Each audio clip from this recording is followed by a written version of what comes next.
Hello दोस्तों, आप सभी लोगों का स्वागत है आपके मिशन करियर अकेडमी में। तो आज का हमारा प्रैक्टिस सेट नंबर 12 होने जा रहा है और आपको बताते चले कि 2025 का हम करंट अफेयर करवा रहे हैं, क्योंकि सभी एग्जामों में 1 से 2 साल मतलब पुराने करंट अफेयर पूछने का मतलब आयोग के द्वारा ये मतलब चलन चल गया है। ध्यान रखिएगा, एनटीपीसी ग्रेजुएशन या फिर अंडर ग्रेजुएट हुआ है उसमें भी पूछा गया था 2024 और 25 के भर भर के करंट अफेयर। ठीक है, तो यही कारण है। और दिल्ली पुलिस में ही पूछा गया था और सभी प्रश्न हमारे इरूडेरिया करंट अफेयर से लिए गए। तो देखिए, सबसे पहला हमारा क्वेश्चन इसमें प्रैक्टिस सेट नंबर 12 का है कि सत्य कथन का चयन करें।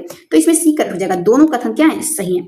यानी कि रामदास मिश्र का निधन हो गया, वे प्रसिद्ध क्या थे, साहित्यकार थे। अगला है कि प्रसिद्ध खिलाड़ी मैनुअल फैंड्रिक जिनका हाल ही में निधन हो गया, वे हॉकी से संबंधित है। आइए अगले प्रश्न की तरफ बढ़ते हैं। अगला है कि राष्ट्रीय जैविक विज्ञान केंद्र और अंतर्राष्ट्रीय सैद्धांतिक विज्ञान केंद्र ने किस स्थान पर जैविक अनुसंधान और शिक्षा के लिए आर्टिफिशियल लर्निंग और इंटेलिजेंस केंद्र की स्थापना के लिए हाथ मिलाया है। ध्यान रखिएगा, बेंगलुरु के साथ। अगला है मलेशिया के कुआलालंपुर में 42वें आसियान शिखर सम्मेलन के साथ वर्चुअल रूप से आयोजित 22वें आसियान शिखर सम्मेलन के दौरान किस वर्ष को आसियान भारत समुद्री सहयोग वर्ष घोषित किया गया? तो राइट आंसर डी हो जाएगा, 2026 के लिए। नेक्स्ट क्वेश्चन देखिए, अगला है कि कूनो राष्ट्रीय उद्यान और गांधी सागर वन्यजीव अभ्यारण्य के बाद कौन सा वन्यजीव अभ्यारण्य मध्य प्रदेश में चीतों का तीसरा निवास स्थान बनेगा? तो मध्य प्रदेश में चीतों के लिए तीसरा निवास स्थान नौरादेही वन्यजीव अभ्यारण्य बनने जा रहा है। अगला, भारत ने आधिकारिक तौर पर आईनी एयर बेस पर अपनी उपस्थिति समाप्त कर ली। अब और ये आईनी एयर बेस किस देश में स्थित है? तो ये है ताजिकिस्तान में स्थित है। अगला है कि भारत फरवरी 2026 में किस शहर में बहुपक्षीय नौसैनिक अभ्यास मिलन 2026 की मेजबानी करने वाला है? तो मिलन 2026 की मेजबानी कहां पर करने वाला है? तो विशाखापट्टनम में। अगला है, प्रधानमंत्री नरेंद्र मोदी ने शहीद वीर नारायण सिंह स्मारक एवं जनजातीय स्वतंत्रता सेनानी संग्रहालय, भारत का पहला डिजिटल संग्रहालय जो जनजातीय स्वतंत्रता सेनानियों को समर्पित है, इसका उद्घाटन किस केंद्र शासित प्रदेश में किया गया है? तो छत्तीसगढ़ में किया गया है। आइए अब हम अगले प्रश्न की तरफ बढ़ते हैं। अगला है कि गोगाबिल झील जिसे हाल ही में रामसर साइट घोषित किया गया है, किस भारतीय राज्य में स्थित है? तो गोगाबिल, ध्यान रखिएगा, ये बिहार में स्थित है। अगला है, इनमें से कौन सा राज्य भारत में अत्यधिक गरीबी उन्मूलन करने वाला पहला राज्य है? अत्यधिक गरीबी उन्मूलन करने वाला पहला राज्य केरल बन चुका है। अगला क्वेश्चन है कि भारतीय महिला क्रिकेट टीम ने डॉक्टर वी.वाई. पाटिल स्पोर्ट अकादमी नवी मुंबई में आयोजित फाइनल में किस टीम को हराकर इन्होंने आईसीसी महिला वनडे कप 2025 का खिताब जीता है? तो किस टीम को हराकर? अगर आप क्रिकेट के फैन होंगे तो बता देंगे, दक्षिण अफ्रीका के, ध्यान रखिएगा। अगला है कि भारतीय नौसेना के सेवानिवृत्त युद्धपोत आईएनएस गोमती को उत्तर प्रदेश के कहां में बनने वाले नौसेना सौर संग्रहालय में रखा जाएगा? तो ध्यान रखिएगा, डी कर जगह लखनऊ में रखा जाएगा। नेक्स्ट क्वेश्चन देखिए कि उज्बेकिस्तान के समरकंद में आयोजित यूनेस्को सम्मेलन के 43वें दौरान शहर को यूनेस्को क्रिएटिव सिटीज नेटवर्क के तहत आधिकारिक तौर पर यूनेस्को का गैस्ट्रोनॉमी संरचनात्मक शहर घोषित किया गया। गैस्ट्रोनॉमी किसे घोषित किया गया, सीधा सीधा पूछा जा रहा है, तो लखनऊ शहर को। अगला है, संन्यास की घोषणा करने वाले भारतीय खिलाड़ी रोहन बोपन्ना किस खेल से संबंधित है? तो रोहन बोपन्ना आपको पता होगा, ये टेनिस के खिलाड़ी हैं। अगला है, किस राज्य सरकार ने आधिकारिक तौर पर कुष्ठ रोग को अधिसूचित बीमारी घोषित किया गया? यानी कि कुष्ठ रोग को अधिसूचित बीमारी कहा गया है, किस राज्य के द्वारा? तो महाराष्ट्र राज्य के द्वारा। अगला क्वेश्चन है कि इनमें से कौन सा देश दुनिया का पहला कैशलेस देश बन गया है? तो दुनिया का पहला कैशलेस देश स्वीडन बन चुका है। अगला है, कौन सा देश धूम्रपान पर पीढ़ीगत प्रतिबंध लगाने वाला पहला देश बन गया है, जिसके तहत 1 जनवरी 2007 तक के बाद जन्मे किसी भी व्यक्ति को कभी भी धूम्रपान करने या तंबाकू खरीदने से प्रतिबंधित कर दिया गया है? तो ध्यान रखिएगा, डी कर जगह मालदीव। अगला क्वेश्चन देखिए, अगला क्वेश्चन हमारा क्या दिया है? नेक्स्ट क्वेश्चन देखिए दिया है कि किस राज्य ने प्रधानमंत्री श्री हवाई पर्यटन हेलीकॉप्टर सेवा शुरू किया? जो भारत में अपनी हेलीकॉप्टर पर्यटन सेवा शुरू करने वाला ये पहला राज्य बना है, तो ये शुरू किया गया किस राज्य के द्वारा? तो मध्य प्रदेश राज्य सरकार के द्वारा। अगला है कि असत्य कथन का चयन करें कि कौन सा कथन इसमें असत्य है? तो ना तो पहला और नहीं दूसरा हमारा असत्य है, यानी कि दोनों ही कथन क्या है, तो सही हो जाएंगे। ठीक है, ध्यान रखिएगा। नेक्स्ट क्वेश्चन है कि भारत के प्रधानमंत्री ने और राष्ट्रीय गीत वंदे मातरम के 150 वर्ष पूरे होने के बाद उपलक्ष्य में 1 वर्ष तक चलने वाला स्मरणोत्सव का उद्घाटन किया। वंदे मातरम किसके द्वारा लिखा गया है? तो ध्यान रखिएगा, वंदे मातरम इनमें से कोई नहीं। तो आप हमें कमेंट करके जरूर बताइएगा कि वंदे मातरम के लेखक कौन है। ठीक है, नेक्स्ट क्वेश्चन है कि समुद्री विज्ञान सतत नीली अर्थव्यवस्था में क्षेत्रीय सहयोग को बढ़ावा देने के उद्देश्य से विश्व देख भारत समुद्री अनुसंधान नेटवर्क का पहला द्विवार्षिक सम्मेलन किस शहर में आयोजित किया जाएगा?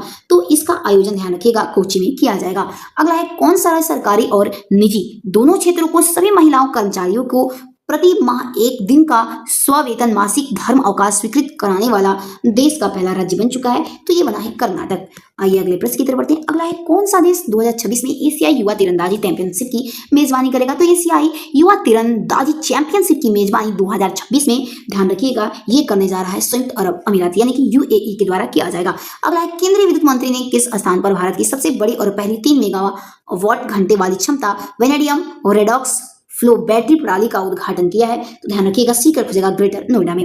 नेक्स्ट क्वेश्चन है किस राज्य केंद्र शासित प्रदेश सरकार ने एक digital platform school web app launch किया जिसका उद्देश्य अपने स्कूलों में शिक्षा और प्रशासनिक प्रक्रियाओं का आधुनिकीकरण करके शिक्षा प्रणाली को अधिक स्मार्ट, पारदर्शी और सुलभ बनाना है? तो राइट आंसर डी हो जाएगा यानी कि दिल्ली। नेक्स्ट क्वेश्चन है कि किस कंपनी ने कर्नाटक के विजयनगर में अपना पहला और भारत का सबसे बड़ा ग्रीन हाइड्रोजन निर्माण संयंत्र चालू किया गया है? तो राइट आंसर भी हो जाएगा JSW एनर्जी लिमिटेड के द्वारा। आइए नेक्स्ट क्वेश्चन देखते हैं। अगला क्वेश्चन है कि सिक्किम के लेप्चा समुदाय में कौन सा दो पारंपरिक वाद्य यंत्र का भौगोलिक GI टैग प्रदान किया गया है? तो राइट आंसर डी हो जाएगा तुगमुक पुंगतोंग पुलित में। अगला है कोवलम बीच को लगातार 5वें अंतर्राष्ट्रीय ब्लू फ्लैग प्रमाणन से सम्मानित किया गया। कोवलम बीच किस भारतीय राज्य में स्थित है? तो कोवलम बीच ध्यान रखिएगा केरल में स्थित है। अगला है किस राज्य सरकार ने मृदा व्यवस्था को सुधारने और टिकाऊ कृषि पद्धतियों को सुनिश्चित करने के लिए हर खेत स्वस्थ खेत अभियान शुरू किया गया? तो हर खेत स्वस्थ खेत ये शुरू किया गया हरियाणा राज्य सरकार के द्वारा। अगला है किस राज्य सरकार ने सम्मानजनक मृत्यु को अनुरोध को सुविधाजनक बनाने के लिए भारत में अस्पतालों को मेडिकल बोर्ड स्थापित करने का आदेश जारी किया गया है? तो सी करेक्ट हो जाएगा कर्नाटक राज्य के द्वारा ऐसा कहा गया है। अगला यूनाइटेड किंगडम सरकार द्वारा the most excellent order of the British Empire knighthood की उपाधि से किसे सम्मानित किया गया? तो सम्मानित होने वाले एन चंद्रशेखरन बने हैं। ठीक है। अगला प्रधानमंत्री नरेंद्र मोदी ने वाशिंगटन डीसी के ब्लेयर हाउस में टेस्ला और स्पेस एक्स के CEO एलन मस्क से मुलाकात की। इस मुलाकात के दौरान मोदी ने मस्क के बच्चों को भारतीय क्लासिक किताब द क्रिसेंट मून भेंट किया जिसे किसके द्वारा लिखा गया है? तो इसे के लेखक रविंद्रनाथ टैगोर जी हैं, ध्यान रखिएगा। अगला है निम्न में से कौन भ्रष्टाचार के आरोपों के लिए अंतर्राष्ट्रीय क्रिकेट परिषद द्वारा प्रतिबंधित होने वाली महिला भारतीय क्रिकेटर बन गई हैं? ध्यान रखिएगा ये कौन बनी है? तो शोली अख्तर बनी है। ऑप्शन बड़ी करेक्ट हो जाएगा। अगला है किस देश ने संसाधन संपन्न दक्षिणी चीन सागर में गहरी समुद्र अनुसंधान सुविधा को मंजूरी दी जिसे डीप सी स्टेशन के रूप में जाना जाता है? तो ध्यान रखिएगा डी करेक्ट हो जाएगा चीन। अगला है पत्थरकंटी गांव की 300 साल पुरानी पत्थर की कला और भौगोलिक संकेत GI टैग दिया गया। यह गांव किस राज्य से जुड़ा है? तो ये गांव किस राज्य से ध्यान रखिएगा जुड़ा है पूछा है? ध्यान रखिएगा बी करेक्ट हो जाएगा बिहार से। अगला कौन सा देश का पहला राज्य बन चुका है? कौन सा देश का पहला राज्य बन चुका है जिसे एक समर्पित वैश्विक क्षमता केंद्र नीति लाई है जो राज्य के वैश्विक नवाचार सहयोग के लिए एक अग्रणी केंद्र के रूप में स्थापित करने की कोशिश कर रहा है? तो मध्य प्रदेश राज्य कर रहा है। अगला है किस राज्य में नेशनल गैस 2027 के लिए मेजबान के रूप में चुना गया? तो सी ध्यान रखिएगा बी करेक्ट हो जाएगा मेघालय को चुना गया। अगला है किसने हाफ मैराथन को 56 मिनट 42 सेकंड में पूरा किया जिससे वह 57 मिनट से कम समय में यह दूरी पूरी करने वाले पहले व्यक्ति बन गए हैं?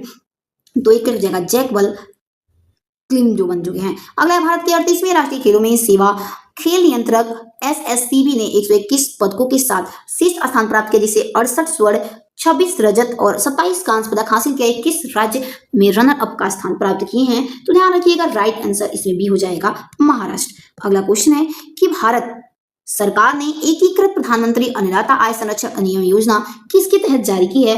तो 2025-26 के तहत। अगला है गूगल ने भारत में अपने सबसे बड़ी परिषद अनंता का अनावरण करके डिजिटल परिवेश प्रतिबद्धता में एक महत्वपूर्ण छलांग लगाई है। यह परिषद किस स्थान पर स्थित है? तो ये बेंगलुरु में स्थित है। अगला है कल्याण चालुक्य युग के 3 नए कन्नड़ शिलालेख पहली बार किस स्थान पर देखे गए?